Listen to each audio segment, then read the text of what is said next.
Welcome back, guys. This is a 1991 Infiniti Bose stereo that a customer had sent to me. And he sent 3 units as parts units, and that they actually did come in handy. This was a custom job. I've never done one like this before. I've never worked on this model, but I found it was in horrible condition. Leaking capacitors on one of the... I can show you. I have one of the boards here. So this is one of his parts units. This board is a mild example of what I found inside that radio. But this is the equalizer and, at least that's what it's labeled underneath, equalizer and Dolby noise reduction filter. And all the caps on the top, you can see there's some discoloration at the base of each cap, indicating definite leakage. And that electrolyte is corrosive. And what it had done is, as I'm taking the radio apart, I'm finding loose capacitors just floating around inside. And sure enough, they had rotted off the board. So I went through this radio and another parts unit, and I found one that wasn't rotted. So I was able to replace all the surface mount caps and took care of that pretty quickly. Secondly, it had caps on both boards that had 40 plus ohms of resistance, which pegged my ESR meter. So it had that going on. I mean, this thing was a hot mess. The cassette deck, it had a 15.5-inch belt that was melted, just completely disintegrated. I fixed that. I did some basic service to the cassette deck as well. I mean, this radio, it needed some serious help, and it came to the right place because I've not only repaired it, but we've added an integral Bluetooth module using the existing CD player or CD changer jack. So in 1990, CD players were a luxury item, and most cars didn't have them. But a lot of the more, I'd say slightly higher end cars with better quality factory stereos had provisions to add one. So this is a 5-pin DIN port, a very easy one to wire up. So you've got a CD enable pin, audio input left and right, and that's all you need. You just apply 12 volts to the enable pin, and you've got 12 volts of, it switches it to CD player mode. Now, I had to, this was a request by the customer, and this particular style unit gave me that ability. But I was able to wire it up in a way that he uses the FM. Now, V Westlife is going to hate this because he loves AM stereo. But this AM stereo button is normally not used because it's just not. Nobody's using AM stereo in 2024, sorry.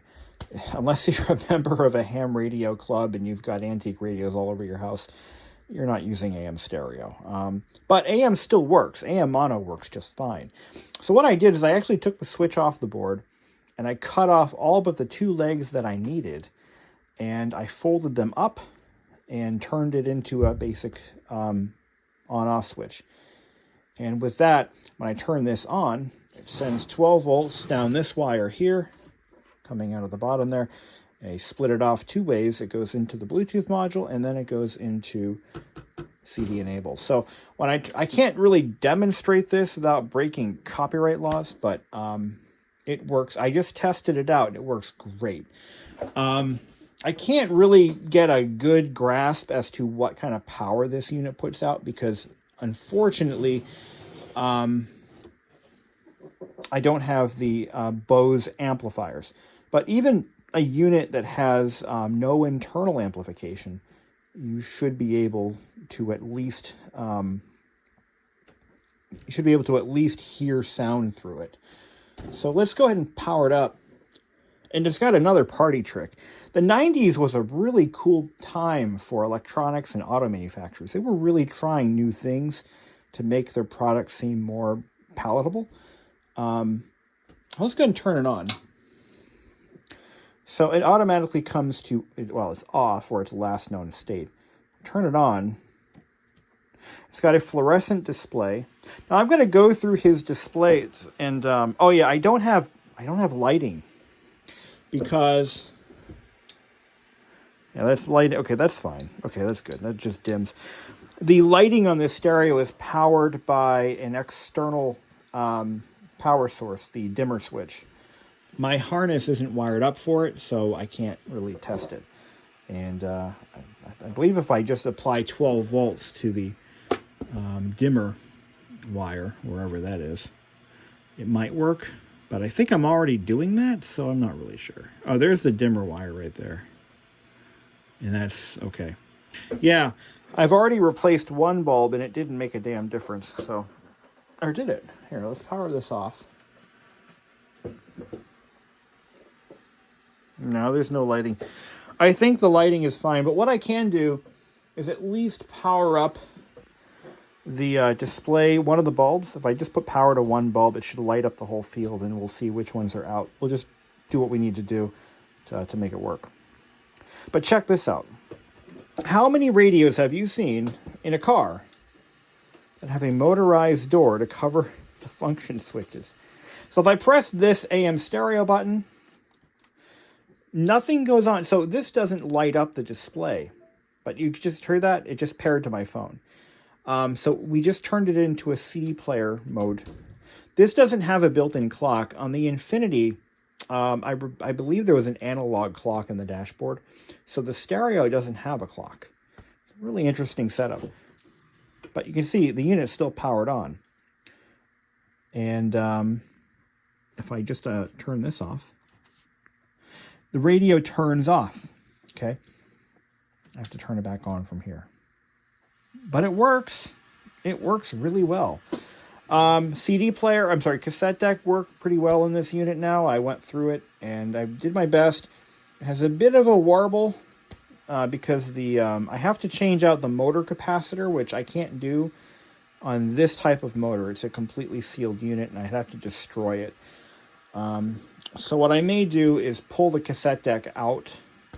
But the customer did say he does not plan on using the cassette deck, but I do like to provide the best value I can. This little light here is my power antenna indicator. So when there's 12 volts going to the power antenna lead, that's how I know it's being used. So let's put a tape in and see what it does.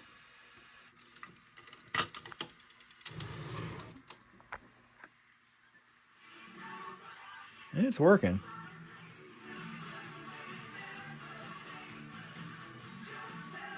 It just has a little bit of a flutter to it that I don't like. But it works totally fine. One way to really get a confirmation on that is if I take a 3000 hertz tone tape and pop it in there, we'll be able to see that flutter on the scope. But I should be able to just hear it. Should be pretty obvious. But this one is probably, I like this. I like this radio. Actually, I really do. Yeah, I can hear it. Sounds like crickets. Shouldn't sound like crickets. But we know what the problem is. It's clearly the motor. So that's typical. Those do go bad. But what I'm going to do is I'm going to go ahead and seal this part up with some heat shrink. We'll seal this up, and we'll just look at how much room is back there. It's so roomy. It's like a condominium in there. Anyway, I'm going to notify the owner that, hey, yes, we have a functioning Bluetooth in your radio and our receiver, and we'll get him billed and get him out the door. Hopefully as early as tomorrow. I'd like to get this thing out of here. So, good working unit. It took some doing because I don't. So let me explain how this works. Now, I normally work on Miata radios because that's where my customers keep coming from, are Miata forums and friends of Miata owners who also own Miatas, and their friends and their friends. And hell, I just shipped a radio to Denmark yesterday. So, I mean, the word's getting around that I do this. But most of what I work on are Miata stereo. So I have a workflow, okay? I can crank out a Miata stereo in less than a day. Well, day and a half, which is only about 5 or 6 hours of actual work, and probably less than that. I don't really rush. I take my time. I don't rush through these because I don't want to screw one up. Mistakes happen when you're trying to cut corners and race the clock. So I typically work on these guys, these 93 Miata stereos, 93, 94, early 95. And also these Panasonics. I get a ton of these Panasonics, and they all come in for the same problems. Those are the 1161s, 1297s. I occasionally get these FMS stereos. The later Miatas, and they also came out of the 66 and the Protege. The bottom line, I have a workflow for each radio. I've worked on so many of them. But when somebody throws me a curveball like this, it took me 2 months to get to this radio, I'll be honest. 2 months to get to it because he sent it in long before Christmas, probably a week or so before Christmas, 2023. And it took me until now. Total work, probably have about a day and a half, 2 days into it. And about a week and a half of waiting for parts. I had to order belts and caps for it. So it took a long time for those to come in. And that's why it's taken me so long. But at the time he sent this to me, I had a pile of stereos that had just come in. In fact, I need to get moving on these because I have a bunch more coming in today. This week. So until then, guys, I got to go. I got work to do. I got to finish this up, send out the invoice, and make some cash. So I'm got to button it up, and I'm really happy with how this turned out. This is really impressive. I'll do another one. This is the kind of radio, like, I'll do another one. There are some radios I won't touch anymore. The RX-7 radios, don't even try. I'm not touching them. I worked on a couple of them, and they were all nightmares. None of them I was happy with the results. Some of them I couldn't fix. And ironically, from the same manufacturer, Clarion and Fujitsu. So anyway, I got to go. Amelia's flipping out, so I got to go deal with that. Well, I finally worked out all the kinks, and I've got to say, this one was a total nightmare for one reason, and it was these little cassette deck motors. One of them was locked up. The other one had a bad capacitor. The third one has a bad capacitor but isn't locked up. So I actually tried to replace a cap in one of these, and it seemed to work pretty well, but the motor will not spin. Whatever.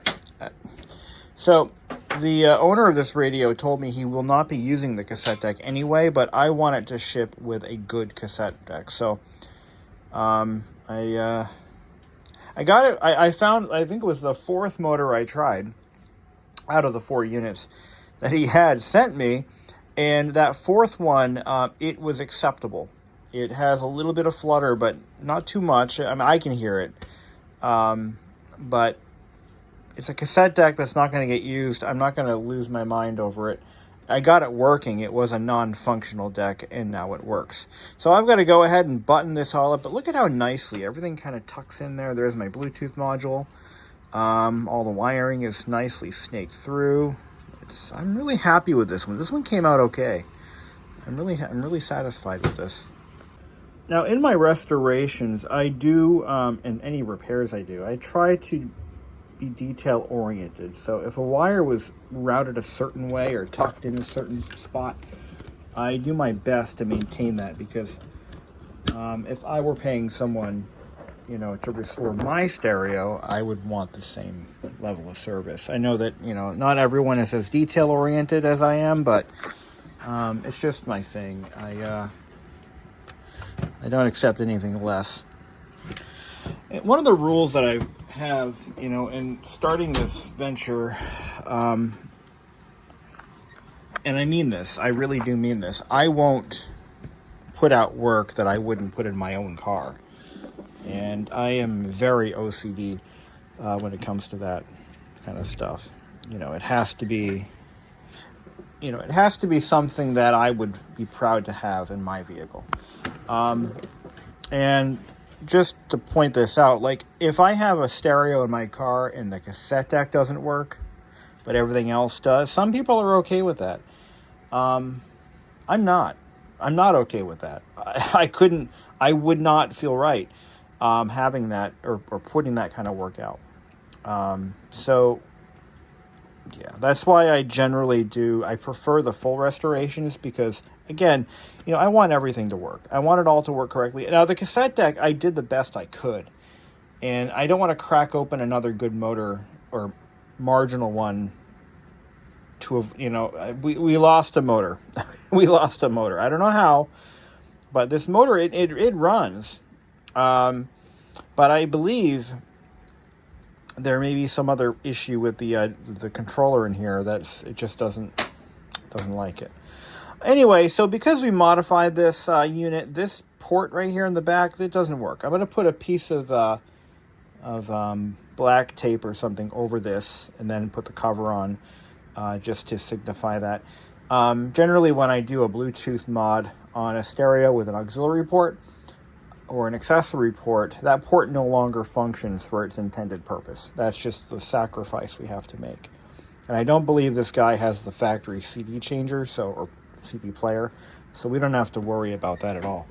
In fact, he knows what I'm doing, so I think he's going to be fine with that. So let me button this guy up and clean up the stereo graveyard. I'm going to, just to conserve shipping, and I've already discussed this with the owner, I'm going to bundle a few parts that are going to be just key spare parts for this guy, just to have on hand because these are getting hard to find. So I'm going to send him the knobs. I'm going to send him a few parts that I feel will be faceplates, for example. We'll send him faceplates. The chassis are going to get scrapped. I'm going to send him maybe a cassette deck or two, because there's some little bitty parts in those that might be worth saving. But we're going to send him as much as we can because, you know, we want to, you know, we want to make sure that he can save the unit in the future. If he ever has to send it back to me, I want to make sure that we have parts to use. So I'm going to go work on that. Thank you all for watching. And if you have a radio that you want serviced, my contact info is going to be right below. I have a web address that I'm going to link to, and you can certainly submit your tales of woe to that website, and we'll get right back to you.